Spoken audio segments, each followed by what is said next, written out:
आज आपण पाहतोय गुढीपाडवा स्पेशल गुळाची लापशी.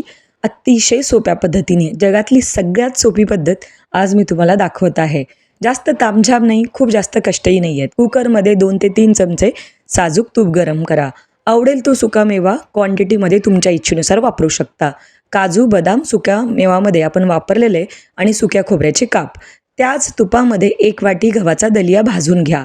त्यानंतर त्यामध्ये भाजलेले सुके बेवे, याचबरोबर 1 वाटी गूळ आणि साधारणतः 1 वाटी दलियासाठी 2 ते 3 वाटी पाणी वापरा. त्यानंतर कुकरच्या 3 ते 4 शिट्या करून घ्या, जेणेकरून दलिया अतिशय मऊसूत शिजला जातो. आणि दलिया पूर्ण शिजला की यामध्ये आवडीनुसार दूध वापरा, साधारणतः 1 वाटी.